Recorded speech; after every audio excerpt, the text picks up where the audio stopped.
The day is June 13th, 2003, and it's the end of what has been an exceptionally ordinary week. You're trying to unwind and enjoy your Friday. The TV is tuned to a news station that's gone to commercial, and your living room is filled with the familiar sound of advertisements and clearance sales when suddenly the calm is interrupted by an unusual PSA.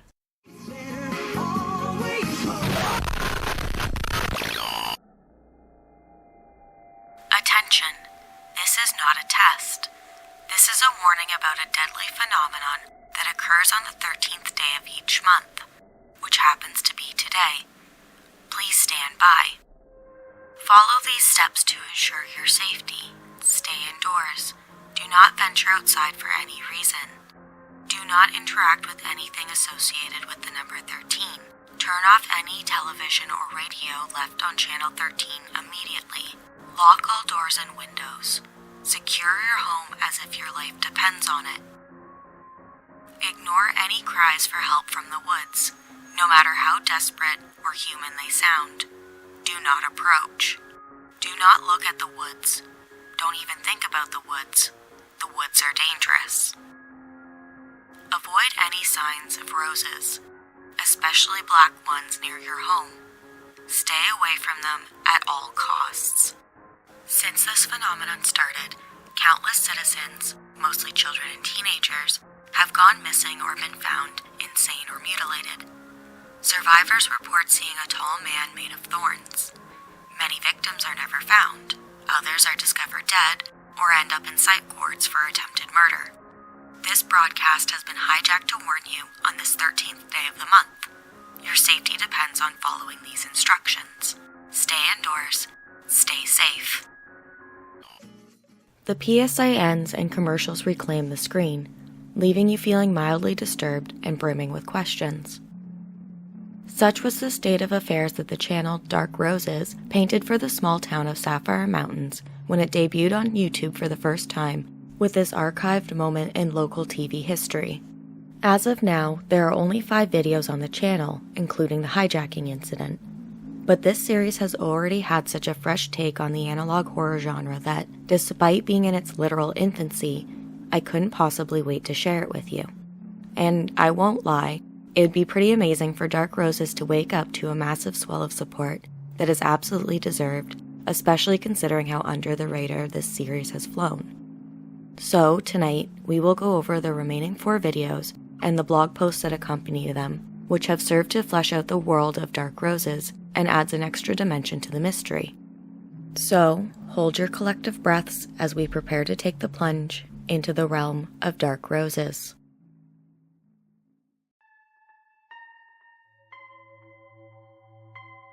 In the immediate hours following the hijacking, authorities had already investigated the incident and would go on to release a public statement announcing that the PSA had been found to be nothing more than a hoax intended to incite panic. This reaction, however, had apparently been anticipated, and the hijackers had already prepared a response of their own. Really? Is this really how you're going to respond? How typical of the authorities. Always quick to dismiss, quick to silence, quick to pretend everything is under control. You'd rather sweep the truth under the rug than confront it head-on. It's almost laughable. Really? We're doing the one thing you couldn't do yourselves. Protecting and warning the people about this abnormal phenomenon. And yet, instead of asking us for more info, you choose to shut us down with your dismissive attitude. We'll see how you like it when more children start disappearing. If this is how you want to operate during these dangerous times, then so be it. The truth has a way of surfacing, no matter how hard you try to bury it. Stay vigilant, citizens. The real threat isn't the messenger. It's those who try to silence the message. According to the uploader, the perpetrators of the hijacking were never found, and nothing ever came from the warning, as far as the public was aware. But the phenomenon would go on to be cemented in the local lore of Sapphire Mountains forever.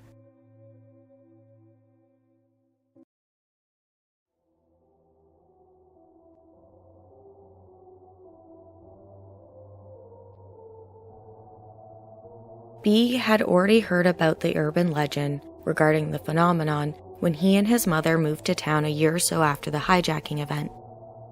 In his short time living there, B had only made 2 real friends who were similarly identified by their initials, J and Y. But none of them really believed in the myth of the Thorn Man or the cursed day until they had reason to. I'd heard about this phenomenon, but I didn't really believe it and just brushed it off as some morbid joke. I mean, I know the missing people reports were real, but I didn't believe it was because of this curse. Until Y disappeared. Convinced that Y had fallen victim to the curse, B decided the best way to find evidence of the phenomenon would be to go to the woods on July 13th, 2008. It was a desperate plan, and pretty quickly it became clear that B was dealing with something far beyond his understanding, with powers that exceed the human capacity. As soon as I arrived home and imported the footage to my computer, I was surprised to find out that it was entirely corrupted. Thankfully, I managed to partially recover it. However, something might have tampered with it.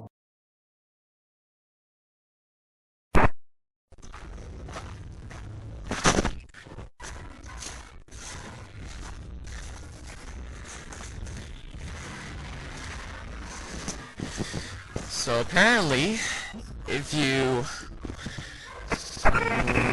woods at 13 of each month, that is gonna happen to you. Like it sounds so stupid. At first, B's journey is uneventful, but as he progresses further into the trees and brush, he begins to make some disturbing discoveries that have been left, littered throughout the woods like a nightmarish treasure hunt. Oh, fuck.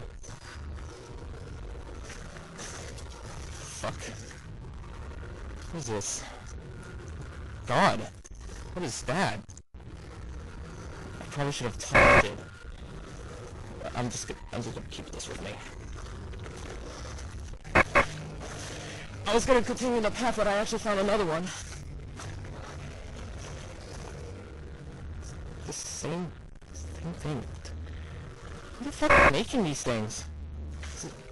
The paper is covered in red stains, and it has a strange symbol scribbled on it, the same one seen in the channel's profile picture, which has 3 circles over 2 horizontal lines. But B isn't sure what to make of it at the time. He eventually finds another page, heightening his unease, and we start to see instances of the tampering B was referring to. You should have listened. I see you. Hi. While B is distracted interpreting the strange notes he's been finding, something happens that makes his blood run cold. What the fuck is that? Fuck. I don't know if I should be touching these. These things are way too...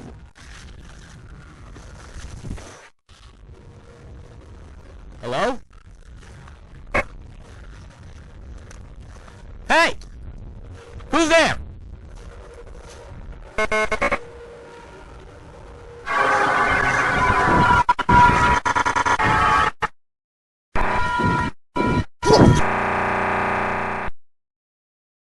who you're looking for. That's right, run. Whoever, or whatever, is reaching out through the corrupted footage mocks B as he runs for his life, with its taunts stretching as far as the video's description, hidden in a string of numbers and letters that one user decoded as, "What's wrong? Is this not what you were looking for?" For a brief moment, just a split second, the flashing image of what looks like a woman is shown, but most of her face has been censored with a black square. Given the nature of the situation, I think it's likely that this woman was a victim of the phenomenon, but for now we can't be certain, and, understandably, all B cared about was getting out of there with his life, which he fortunately did. B reports that he was able to make it home safely, and begrudgingly agrees that he should be more cautious in the future. But it may already be too late.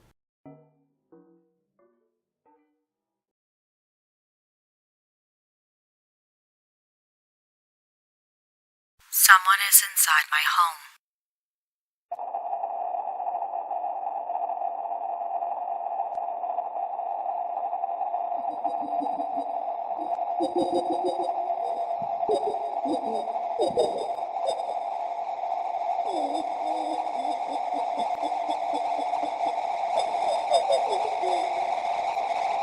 Hello? Not only had B been followed, but the jeering voice had found him as well, speaking to him yet again through texted taunts, and it knows a lot more about B than we do of it. Look at you. Running away like the coward you are. Is this your grand plan to save Y? She's as good as dead already. Know your place, Benny. It knows B's name, it knows that Y is missing, and that there's no real plan of how to get her back. It wasn't the Thorn Man that B saw, though, but something possibly more grotesque. That wasn't a human. It was a husk with the appearance of a scarred human, bleeding from every scratch and cut. Eyes completely dilated, heart utterly void of emotions, only with enough room for hatred, and with no executive function other than to just stalk, attack, and follow orders. But not from you. From him. There's no way for us to know who the intruder in B's home was, but it sounds more like it was a victim of the Thorn Man instead of the monster himself. Understandably disturbed by the whole event, as I think most people would be, B called his mother and instructed her not to go home.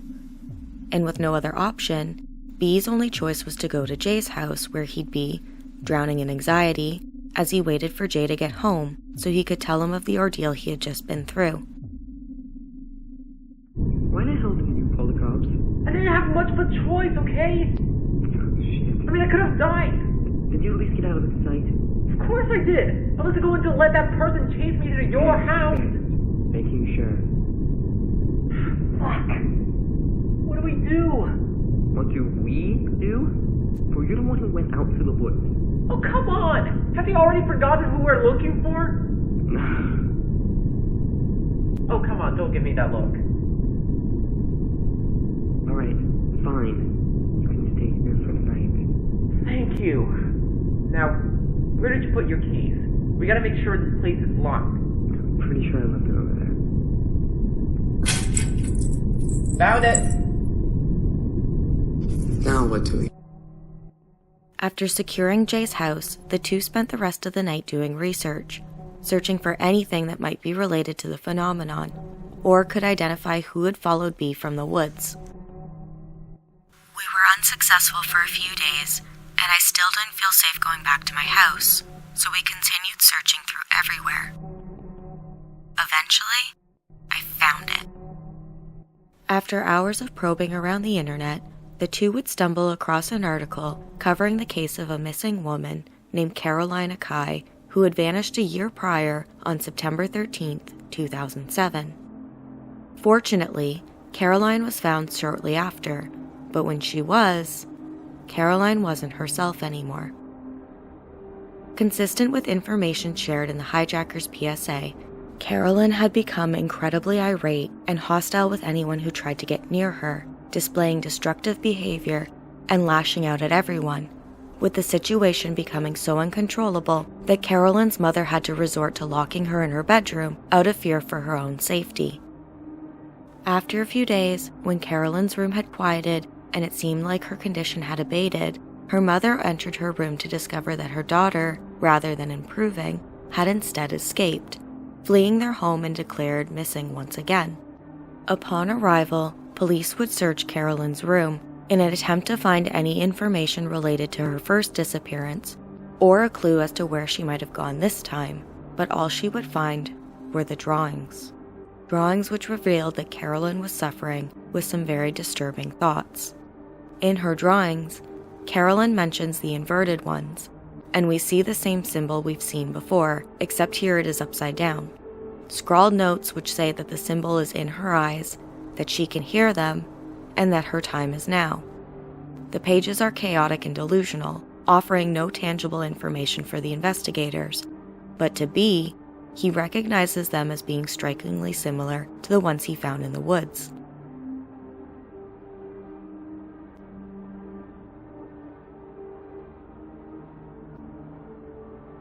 Even more concerningly, a month later on October 13th, a 911 call was placed at 3:13 a.m., one that B believed could be connected to the Akai case.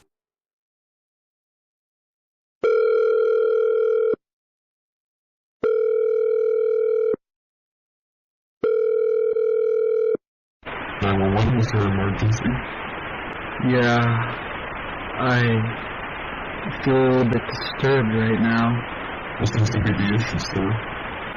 I was just trying to study for my final exam, and I see some girl outside my house just looking at me. At first, the call proceeds relatively normally, all things considered. But as the man is describing his issue to the 911 operator, he realizes that a man has appeared beside the strange woman, and the caller is terrified. Hold up. I see someone else with her. Wait. What the fuck? What do you see? There's some man with her, and he looks abnormally tall. He's wearing some kind of suit with a black flower. While it's never specified if B created the animation for the call, or someone else did, it would make sense if he, or the channel's uploader, included it, because it seems that this video has also been corrupted by the same force or entity that had been communicating through B's earlier footage. This time, however, the footage has been infected with the conversation between Caroline and the Thorn Man. Should I go now? Not now. And I can't quite see his face anymore. What's wrong with this man? I don't know. Like, looks a little bit woody. I have no idea. Let me damage his mind first, then you can go. Okay. Okay, sir, I just need you to state your address and I'll be sending some people to take you out. Sir, are you okay?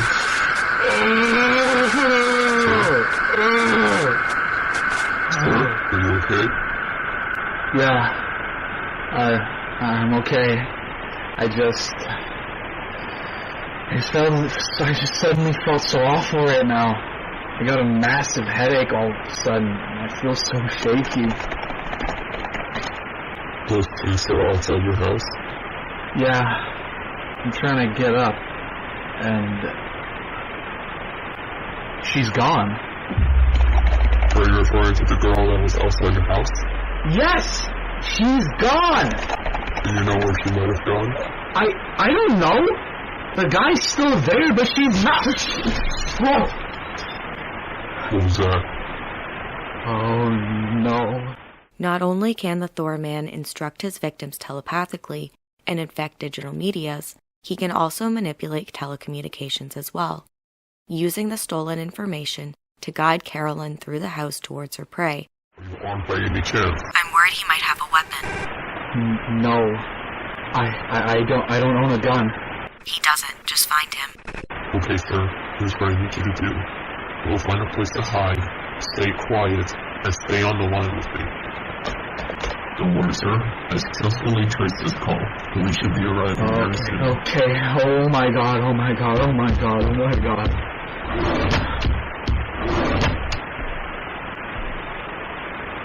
Is he one of the inverted ones? No, this is just a test for you. I can hear her downstairs. Where is he? Oh my god. There's no way this is happening right now. Where are you hiding? I'm hiding in the closet. It was my only option. Closet. Alright, sir. Please remain calm and on their way. I'm trying. I really am trying.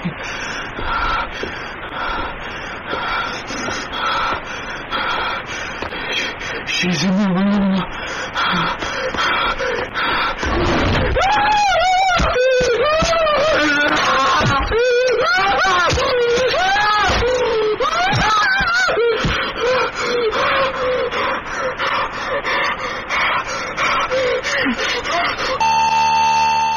having passed her test. I did it, good job. And the true face of Carolyn is revealed, mocking her victim and relishing in her praise from the Thorn Man. Appropriately concerned for his own welfare, B decides to stay at Jay's house for a while longer. But they won't just be sitting idly by. The pair decided to search the woods together on the next 13th day. However, they'll be much more prepared than B was on the first time during his solo expedition.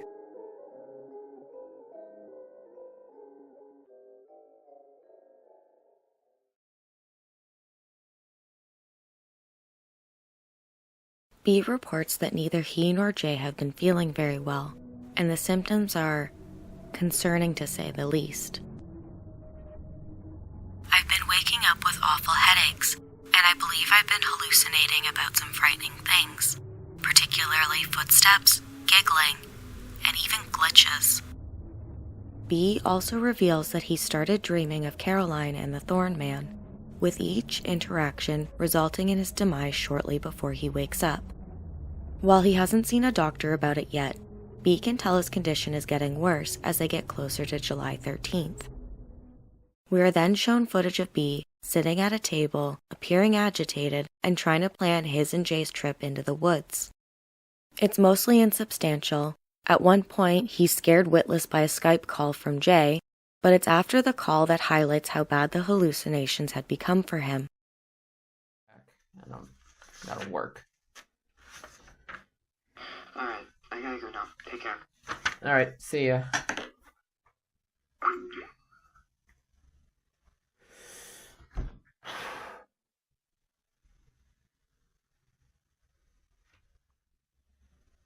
I guess we could try getting a rose, but I'm pretty sure that might be a little bit more expensive than what we're going to bring.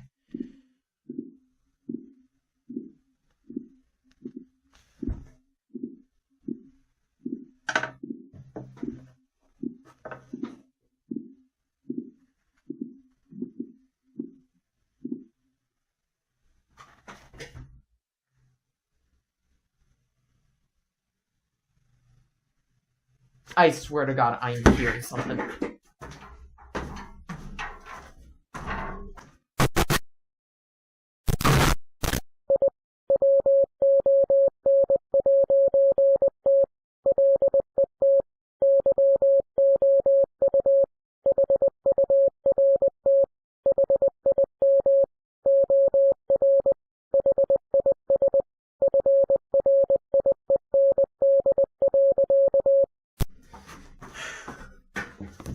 Nothing.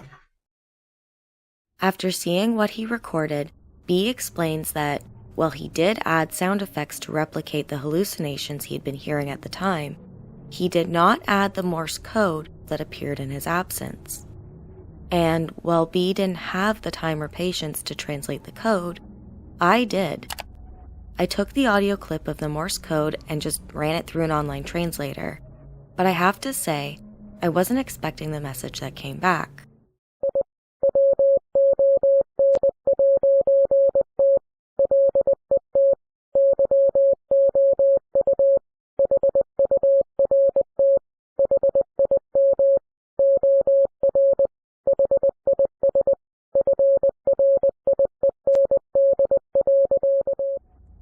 I won't let you hurt him or his friend. The reason this was so surprising is because, until now, we've been under the impression that it was the Thorn Man who had been communicating with B before. However, we now have an additional piece of the puzzle that indicates to the contrary. Someone else has been manipulating the footage. When we first saw that something or someone was communicating with B digitally, it seemed like it was the Thorn Man, who appeared to be the central force behind the phenomenon. But now that the entity is referred to in the third person, it leaves that theory to fall apart completely.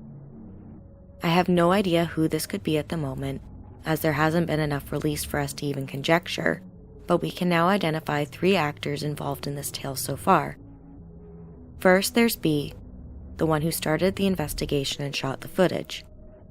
There's a second person who's been uploading B's old work from 2008 and managing the channel, unless it's B himself, who would be in his 30s or 40s by now, and would already have access to all the files. And now, we have a third unknown entity that had been communicating and manipulating B's videos during his initial investigation. And, unless the phenomenon behaves similarly to how spirits are supposed to affect electrical devices, I would assume that this last nebulous player was the one responsible for the camera problems B would experience on his second trip into the woods. We come to find out that, because of the aforementioned technical difficulties, B was left with no footage and only the audio from his expedition. Blessedly, however, B found a way to reenact the experience.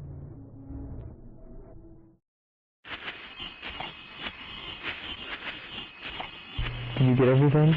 Yeah, I got the knives, notebook, pencil, flashlight. That should be about it. You? Got the radio and walkie-talkies. Still not sure what we're gonna do with the radio though. Don't worry, I'll explain when we get there. Alright. As the two make their way into the woods, they discover that someone has been implementing different ways to keep people out. Possibly local authorities who might be aware of the phenomenon but haven't announced anything publicly yet, or perhaps maybe someone who owns the land.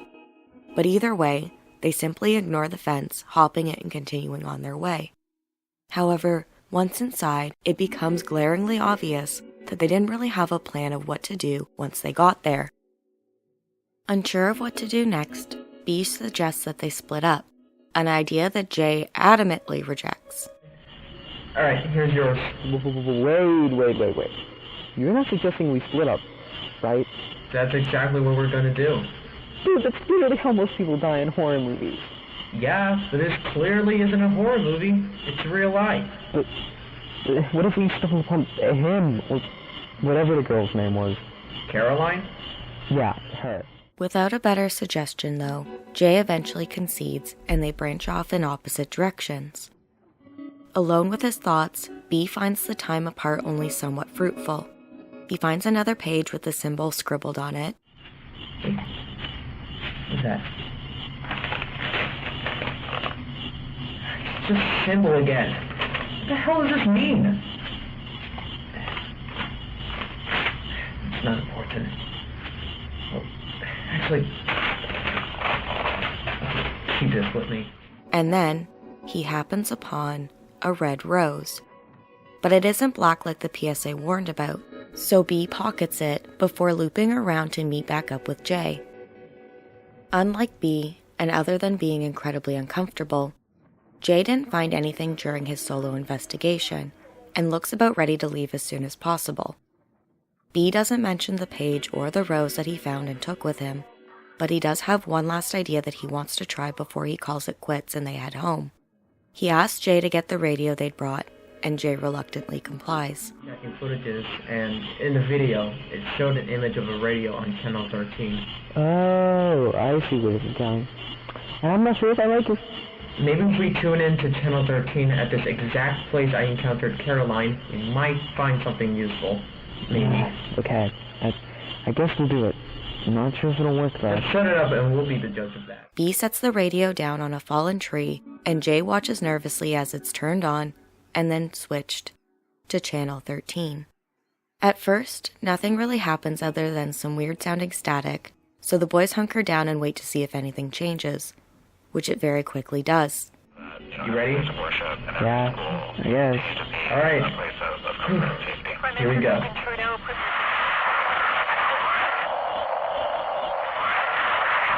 Huh.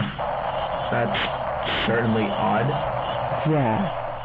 On edge, they continue to wait and listen until they hear what sounds like a scream, which freaks them out more, and then the channel goes oddly quiet, before emitting a high-pitched screech that forces B to turn off the radio.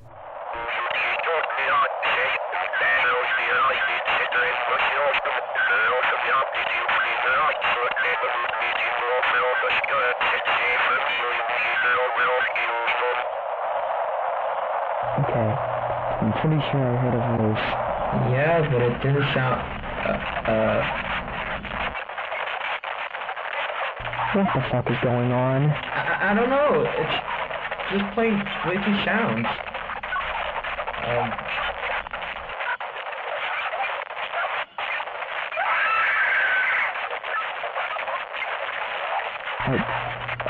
That's not the only one that heard screams, right?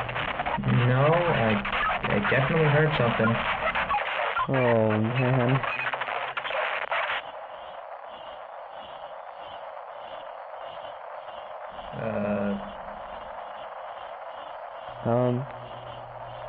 It's awfully quiet. Yeah. It was incredibly active just Jesus Christ! Sufficiently terrified, the two struggle to compose themselves before Jay says they can do one more thing, and then they should get out of there. He doesn't feel well, their position is risky, and he'd clearly rather leave, sooner rather than later. It's at this point that B decides to reveal the rose he'd found earlier, much to Jay's dismay and utter horror. Let's just do one last thing, and then we'll get out of here. Really bad feeling about this. Alright. I guess I'll show you what I found. You found the rose? At a time like this? I know, right? Talk about perfect timing. I don't think we should be messing with this anymore. We barely got anything out of this. Let's just try to do something with this rose, and then we'll go. Okay. What are you gonna do with it? I don't know. I guess I'll just... Is that supposed to do something? Maybe? Based on what the hijacking said, the rose seems to have something to do with him. After some convincing, he agrees to let B try one thing with the rose, so B, after a bit of thought, places the rose on top of the radio and turns it back on.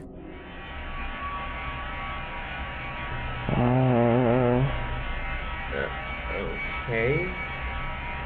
I don't know how to describe it, but is the pitch of the static higher? Sounds like it. Instead of the static they were receiving earlier, the channel is now emitting an ambient hum.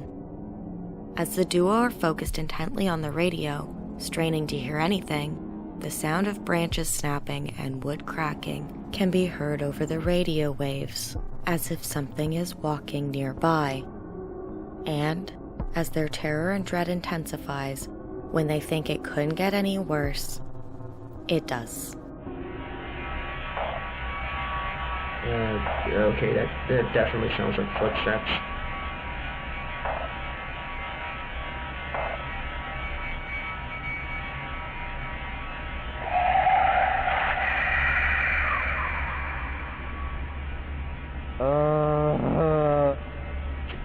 Did I just hear I see you? I don't think we should... Whoa, what the hell? Turn the flashlight back on! Turn it on! I'm trying! Oh my goodness, you got it on. What the fuck? What? What the hell? What's wrong with the rose? I don't know! Okay, I think we should just go now. Yeah, let me just pack up my stuff and Holy shit! Oh god! Just run! I'm trying! Holy shit! Oh my god! After making their escape, the two immediately realize that they're lost, and Jay starts to have a meltdown, which turns to full-blown panic when he sees someone moving in the darkness. We shouldn't have done this! Stop screaming! We're fucking lost with some 7'8" man chasing us! There's no panic on this page! We're going towards the road to our location! I don't care, I just... What? I think I see someone.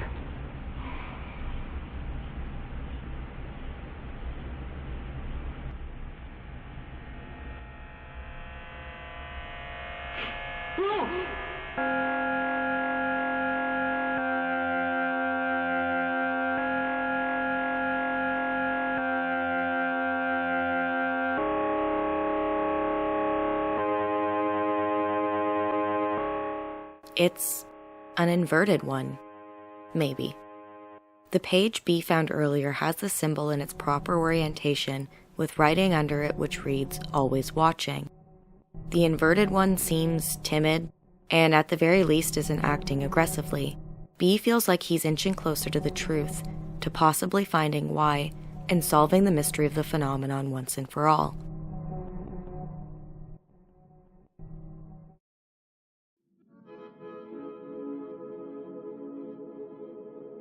We have no idea how things have gone since then. B told us that they intended to question this person, if he can talk, but there haven't been any uploads to the channel since. In the description of the last video, B hinted that he was planning on going to the exact site of Y's last known location, and then nothing. Even in the blog that I'd mentioned that was being written by B is empty. So far, it's contained mostly the same information that we've seen in the videos, with only one post being made after the release of Genesis number 3. In the post, B apologized and explained that his absence was due to being unwell. Jay told me that I'd started laughing in my sleep and wandered off into the woods on the 13th day. I don't recall doing this, which is extremely strange. I was going to Y's last seen location, but Jay told me to stay home, which irritates me despite the fact that I know he's trying to ensure my safety. I guess I have no choice but to check on the kid that we found in the woods. He hasn't said a word since, just remained silent. When will this end? B. And that's where we are for now. Hopefully, someone is able to release some new footage that B took, or anything related to his investigation that might give us an idea of how it's been going, or how their conversation with the inverted one went, if they were ever even able to have one. I'm really excited to see where this series goes, and while it might be a bit rough, I really love how gracefully the problem of special effects was circumvented in the last episode, with Genesis 3 probably being my favorite in this series so far. Many who enjoy analog horror here on YouTube have voiced that they're tired of the PSAs and on-screen text, and while these elements are included in this series, they're more of literary devices, a contextual framework for the Dark Roses universe. And personally, I really enjoyed the animated segment in that last video. I thought it was really well done, particularly because of the little details that were included that made the whole scene feel more realistic, and it allowed the channel to have some more creative freedom with the project. I'm curious who the hijackers were that put out the original PSA that created the legend of Thornman, and who is managing the channel. Is it B or someone else? If it's not him, it would have to be someone B would have felt comfortable entrusting with his footage. So maybe Jay? There's so many things that we don't know yet, and I'm really hoping that you'll all go over to the channel so you can watch the series in full, and then the creators can get some of the acknowledgement they deserve. Regardless, I'm very excited to see where the series goes, and thank you so much for watching, especially if you made it this far. Please like and subscribe. I'd love to see you back here again. And as always, stay creeped out, my darlings.